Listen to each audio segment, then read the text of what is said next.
If you're looking for a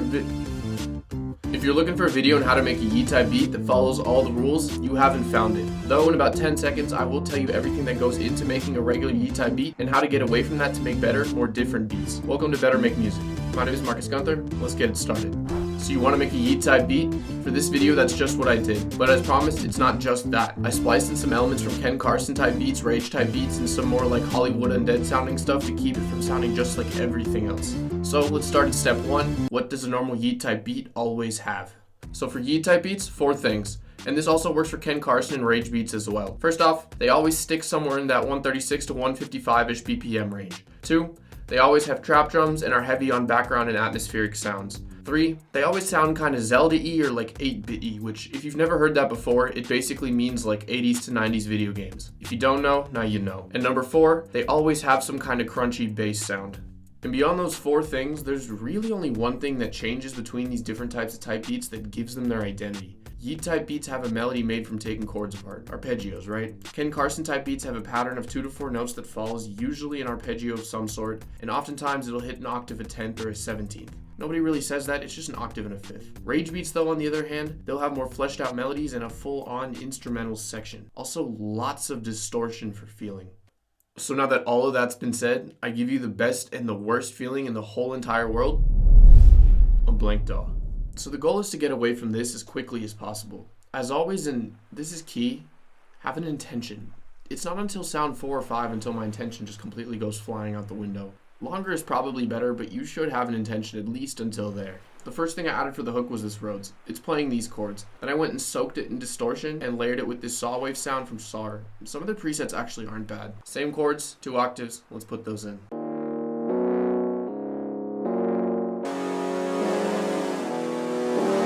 Notice how those chords don't really flow all that easily into each other? It's pretty standard for Yeat type beats. Also, I added this volume automation to give it more of this like rolling or forward and back feel, which is super common for the Hollywood Undead sound. It sets the stage for the rhythm that we're really gonna crank up a lot in this beat. Remember that. Blending different styles for new results and rhythm are 2 things we're gonna come back a lot to in this video.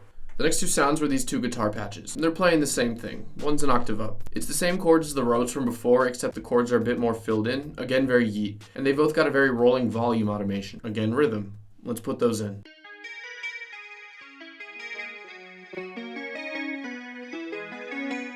Next up in the hook, we got the drums. And I'll play you the basic pattern, but first layers. For the kick, we have 2 layers, so 1, 2.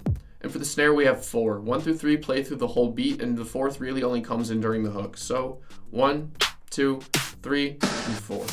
There's more stuff going on subtly in terms of layers and stuff in the background, but we'll get to that later. For now, here's the basic pattern. And now all together.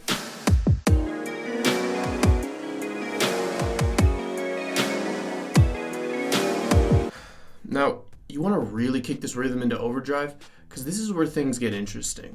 So let's crack these next 2 sounds open a bit, because rhythmically speaking, they're the ones that really make this beat happen.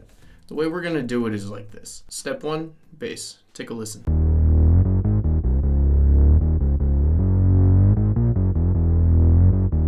See, this is straight out of the textbook of Rage beats. Again, it's that crunchy, distorted bass sound. Pro tip, Fruity Blood Overdrive. I've got a number of other distortion plugins, and I still go for it. It just gives it an undeniable feel. The other thing about this bass line is how it goes from fast to slow.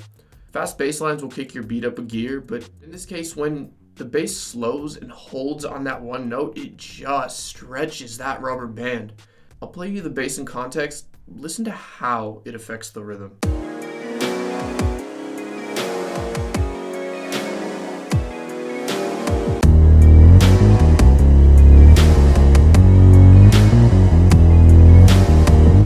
Next is this group of saw waves playing chords. It's all the same sound.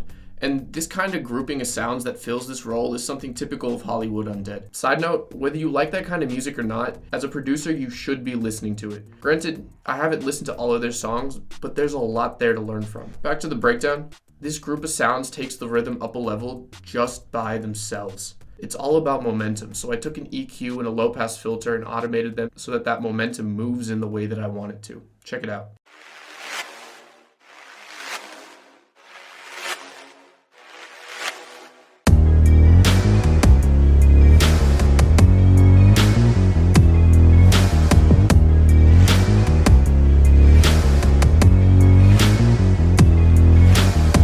basically that's the whole hook. The verse is similar, I'll show you what I mean. First, the drums. Remember these?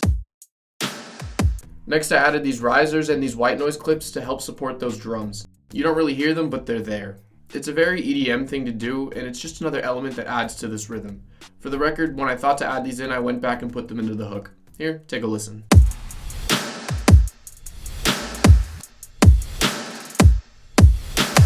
For the instruments, I chopped up the patterns, and that does two things. First off, it gives the listener's ears a break, and it further emphasizes that rhythm. And that's a very Ken Carson type beat thing to do. A lot of times those beats will work with empty space to create excitement, act as transitions, or to make space for fills. The chopped up bass comes up in the second half. I'll play that for you now. Here it is.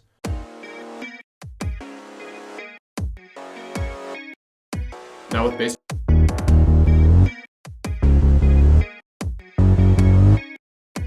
Drums. Next, these hi-hats.